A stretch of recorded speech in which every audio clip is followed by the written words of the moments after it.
Hello everyone, we're gonna start with the conference number 10, the 7 bodies. In this conference, we're gonna talk about the superior existential bodies of our being. We're gonna know about the different vehicles through which we can get to know the different superior dimensions of nature. Right now, we have a physical body and we think that's the only thing that's real because we can touch it, we can perceive it with our 5 senses, we can see the shapes, the figures, the sizes, and we think that's matter, and that's the only thing that we can consider real. But there is different kind of knowledge that is related to our psychic senses. For example, the faculties, powers, forces of our being, and that we can connect to them if we develop our bodies that are related to the wisdom of our being, the reason of what we came to this human existence. So we're going to explore these 7 vehicles. We're going to know the energy they use, in which part of our microcosmos we find them, which energy do they use, and a lot of characteristics that make them unique. Well, let's start. We're going to explore them. This is the physical body, the first of them. It vibrates with the music note Do. It's of a cellular nature. It's related to the cells of our physical body. It's also related to our sexual center. We can create through our sexual energy, and we can create another physical body like this. So the physical body is subject to 48 laws that are related to the 48 chromosomes, 46 physical and 2 etherical. It's also it works with the hydrogen 48, and it's related to the element earth, which soul is the gnomes and the pygmies. It's in a lunar condition. We need to regenerate it. It's in the 3rd dimension. Our vital body, it's in the 4th dimension.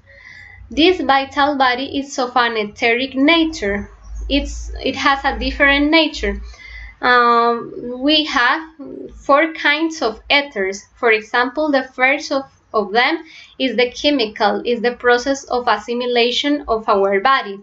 The second is the lighting, the sensory perceptions. We also have the ether of life, related to the reproduction of our of another physical body. And we also have the reflector ether that is related to our imagination and will. This vital body is the tetra-sustaining, related to the tetra-sustaining energy. It's related to our instinctive center that receives all the energy at night and distributed in the different centers of our human machine. So this vital body, that is the waters of our microcosmos, is related to the soul of the water, that are the undines and nereids of the water.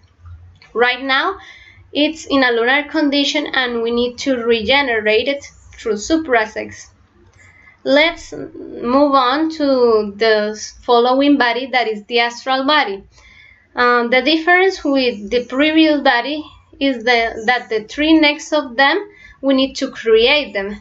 We don't have it right now.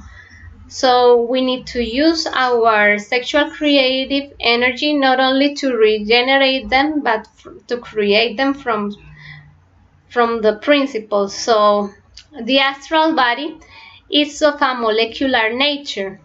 It's the principle of matter. It vibrates with the music note Mi. This astral body is subject to 24 laws. It works with hydrogen 24. It's related to our lower emotional center and to the element fire. The soul of this element are the salamanders of fire. It's related to all our emotions and our desires. So we need to observe all our emotions and desires in order to order our astral energy and save our astral energy. So this astral body, we need to create it, and well, that's what we can say. Moving on to the mental body, we find that the mental body, as well as the astral body, is in the 5th dimension, but is of not a molecular but an atomic nature. This means that each one of our atoms represents each one of our thoughts. This mental body is related to our lower intellectual center, that is at the height of the heart. And this intellectual center, we have it really unbalanced right now because the quality of our thoughts is not the best. We spend a lot of energy thinking about things that are not important.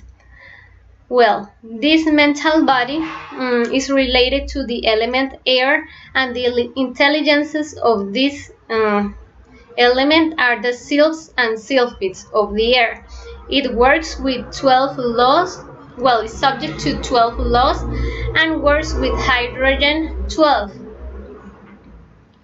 We need to create it to Suprasex 2. Moving on to the causal body, we find that causal body in the 6th dimension.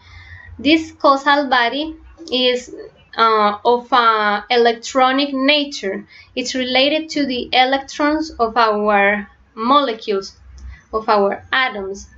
These electrons are the capability of developing conscious will, of denying to our pleasures, of denying to our animal condition. So we call it our human soul.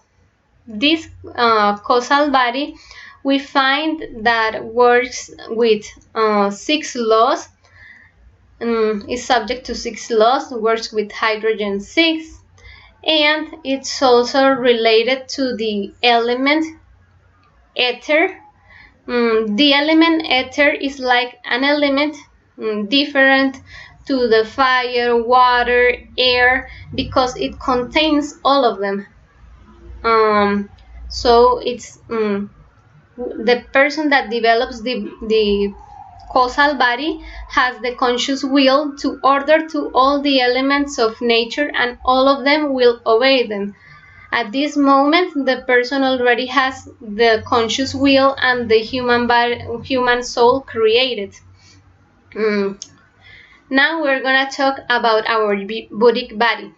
The Buddhic body is already rising in us, is in the 6th dimension as well as our causal body, and is of a magnetic nature, is related to the protons of our molecules, of our atoms, and is the capability of affirming our superior nature, is our divine soul. This Buddhic body is subject to 3 laws, 6 laws, sorry, and it uses hydrogen 6.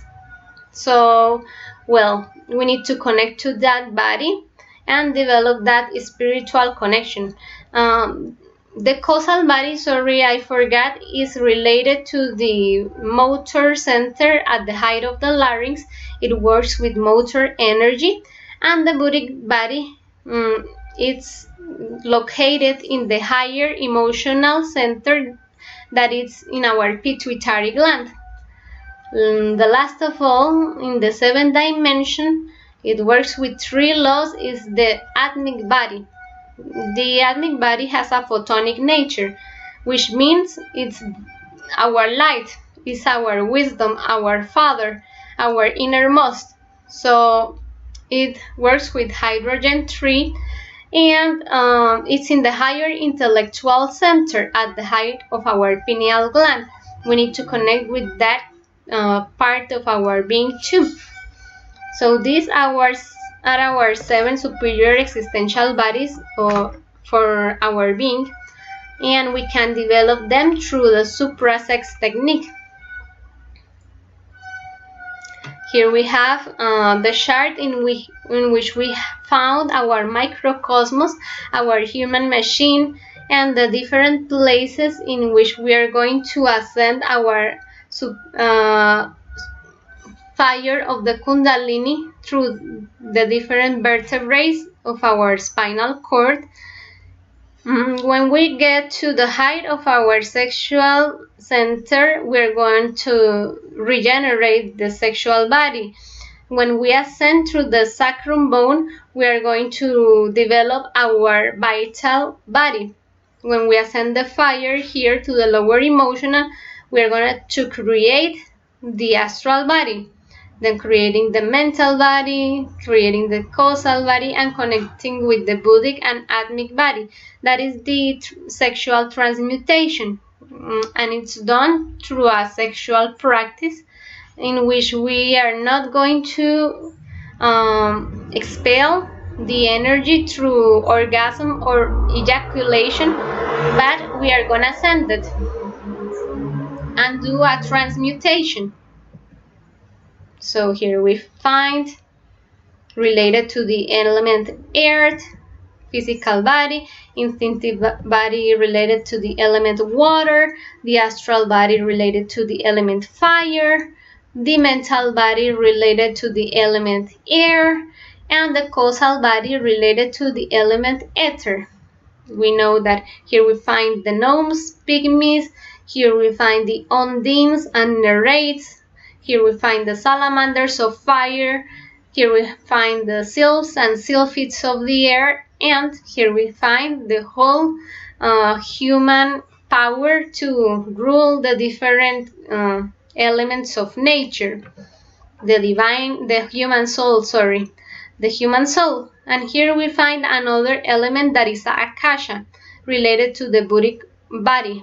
That is another superior element that is the element that we find in all universe, a really cosmic element. So these different elements have their souls, and the buddhic and atmic body with which we can connect once we have done the whole creation of our human soul and connected with our divine soul. How are the existential bodies created? We need to achieve a sexual partner of the opposite sex, and we cannot be changing partners because that will be an adultery to our being.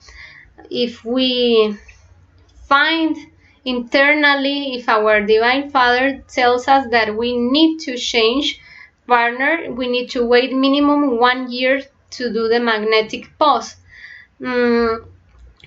We need to value our partner because we are going to do the work of the suprasex and create love with that person. So it's a really valuable companion that will be with us, developing the wisdom of our being. And it's really important to value that person, to value that companion, to develop the harmony that is necessary to be in a couple, and to work our psychology, because all the ego is going to be opposed to that harmony. But if we eliminate our ego through the psychological depth, we are going to find that affinity, we are going to develop the patience, we are going to develop the love necessary to overcome every different circumstances that we have with our partner. We need to value the sexual creative energy, because with that energy we are going to create the wisdom of our being. That energy is our mother kundalini, and it's going to burn all our ego and will develop our spiritual part. Both members must know and agree with the work they are going to do. So my partner needs to be aware of what is the practice of suprasex, which is the purpose of the practice, and be willing to do it with me, because we need to respect the free will of the other person. Well, and be committed to it, because it's a practice that is going to be perfectionate and that we need to practice frequently, that we need to practice with discipline, because it's also a practice to develop our spiritual part. So the sexual transmutation consists of the following steps. The first of all is the conjuration of Bellilin and magic circle. That is a conjuration that we are going to use to protect the environment from negative energy that are going to get us out of focus in the practice, or are going to stop the practice by any thought, by any negative feeling, or what we call energetical larvae, that are remnants of energy in which in a place in which there has been a lot of heavy energy. So we need to cleanse the environment for that. Also, it's recommended not to have electronic devices, televisions, computers, any device like that in the place, because the energy is really heavy, and we are gonna do a superior practice of sexual transmutation, so the environment needs to be energetically clean. Also, well, a lot of cleanness in the environment. It's our sexual altar. We need to respect that place. It's a really sacred and private place for the couple. And we're gonna do a plea of assistance to the Divine Father and Divine Mother to guide us during the practice, to achieve the concentration necessary to ascend our energy, to be just not thinking, but just feeling the practice, feeling the fire, and well, they will guide us through the practice with the force of our conscience. And then we need to turn on the caresses, the fire, with caresses, with kisses that are really conscious, really centered in what we're gonna do. And then we're gonna do the process of sexual connection. It's a normal practice of sex, which means the lingam and yoni, the penis and the vagina, need to be connected. And well, it's the process in which we are going to activate the energy and make it flow through our human machine in order to ascend our kundalini. So this is the process. I have it here really graphically so you can see it and you can imagine what we are gonna do. Imagination is creation, so we are going to direct our energy consciously through our human machine, and we're gonna imagine the flowing of the energy through our microcosmos. So here we're gonna see what is going to happen. First of all will be the inhalation process. We're gonna take the air through our nose, inhale. We're gonna imagine that it descends through our lungs and gets into our sexual apparatus, testicles or ovaries. That is the process of inhalation, and it's recommended for it to last 20 seconds. It depends on your respiratory ability. So it's recommended, but well, it can be the time that you can inhale the air. Then the retention process. In the retention process, you're going to retain the air while you're imagining that it moves from your sexual apparatus all along your spinal cord, ascending to the point of your eyebrows when we find the pituitary gland. And then this process lasts about 20 seconds. When we get here, the retention ends and we go to the process of exhalation, in which we are going to exhale the energy with different mantras. The first of them is the mantra we are going to pronounce the vowel E related to the power of ignis. Ignis means fire. Then we are going to do the respiratory process again. Inhalation, retention, exhalation, but now we are going to use the mantra O A is related with the word in Latin aqua, which means water. And finally, inhalation, retention, and exhalation with the mantra O. The mantra O is related to the word oligo from Latin, that means all the elements. So these mantras are related to being born from water and fire. That is the sacred baptism or the sexual transmutation. We're gonna do this process of mantralization, inhalation, retention, exhalation of the different mantras, one after the other one, until you have the sexual power. That means until there is erection in the man and lubrication in the woman, or until you find that there is concentration. If there is not concentration, if you are not if you don't feel like you can continue consciously doing the practice, well, you need to stop. So the purpose is ascending the energy to the fire centers. We are going to transform this energy into the fire of the kundalini through the process of the sexual transmutation. That is why we are not going to spell the energy through the orgasm or ejaculation. We are only going to do the practice, and the mantralization will make this sexual transmutation and will allow us to develop the existential bodies of our being. The important thing that you need to have into account is that you are concentrated, conscious, centered in action, that you are feeling, that you are not thinking about things, distracting yourselves. No.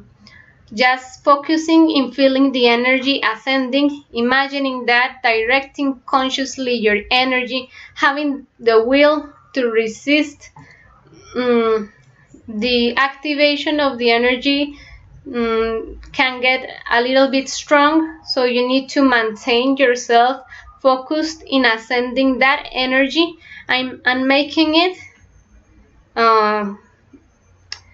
illuminate your superior centers like this. Well, we need also to have into account that we need to allow 20 hours to start the next sexual practice. For example, if you finish a practice and you want to do another one, you need to wait minimum 20 hours because that is the time in which the sexual energy is going to be mature again to do the practice. If you want to take a bath, we need to wait at least 2 hours for taking a bath, because we are energetically charged in that moment, and receiving water in your superior centers will make like this connection is not right for your human machine. It will hurt your physical body.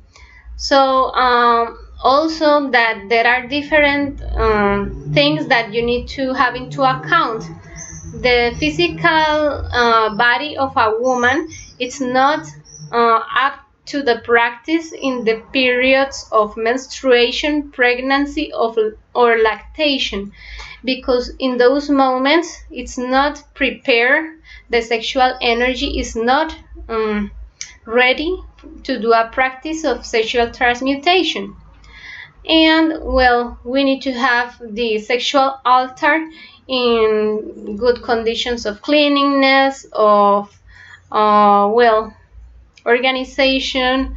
It's really an important place for a sacred practice. So Those are the recommendations, and this is the sexual practice with which we can create the superior existential bodies.